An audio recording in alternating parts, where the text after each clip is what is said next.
기다리시던 CPI 결과가 드디어 나왔습니다. 당초 시장 예측은 헤드라인 기준 전월 대비 0.4% 상승, 전년 대비로는 3.1 상승이었고, 코어의 경우에는 전월 대비 0.3% 상승, 전년 대비 3.7 상승이었는데 그거보다는 조금 높게 나왔습니다. 헤드라인 경우에 전월 대비 0.4% 상승을 했고요. 전년 대비는 3.2% 올랐습니다.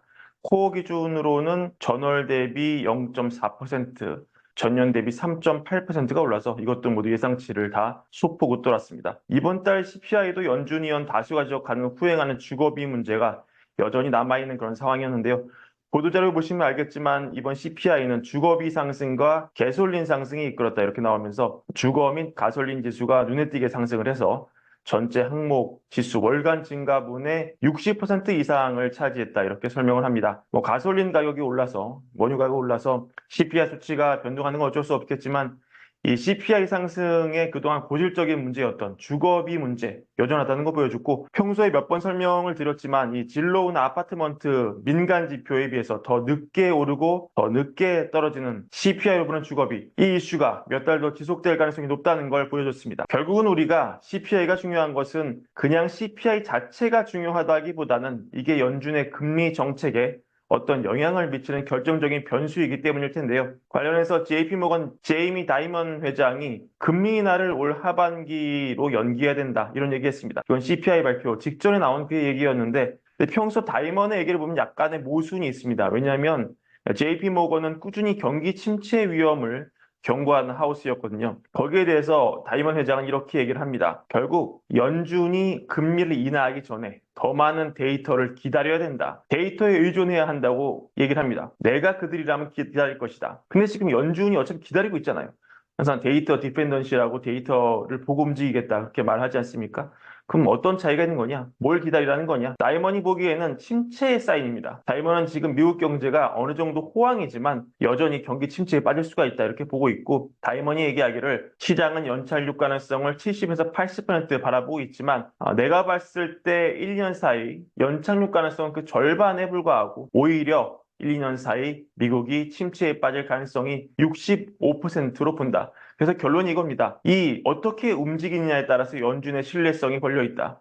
그래서 6월이 지나서라도 기다려야 된다. 모든 게 정리될 때까지 기다려라. 왜냐? 연준은 사인이 나오면 언제든지 빠르게 금리를 내릴 수 있기 때문이다. 그러니까 어설프게 침체의 사인이 나오기 전에 미리 인하해서 신뢰를 잃지 말고, 사인이 나온 뒤에, 침체의 사인이 나온 뒤에, 골마 터진 뒤에 빠르게 금리를 인하하는 게 더 낫다. 이런 게 다이먼의 입장이라고 볼 수가 있겠습니다. CPI 시장은 비교적 차분하게 소화하고 있습니다. 왜냐하면 1월 수치가 워낙 예상을 많이 웃돌았기 때문에 지금 예상을 소폭 상회하는 정도로는 시장이, 특히 증시는 큰 타격을 입는 것 같지는 않아요. 무엇보다 1월에 CPI 높게 나오고 PPI도 높게 나오고, 하지만 PC를 까보니 그다지 예상보다 높게 나오지 않았던 그 기억을 바로 우리가 기억하고 있기 때문에, 또한 연준은 CPI를 무시하고 PCE만 보겠다는 메시지를 지속적으로 전파하고 있기 때문에 CPI 상승 충격 차분하게 소화하는 것 같습니다.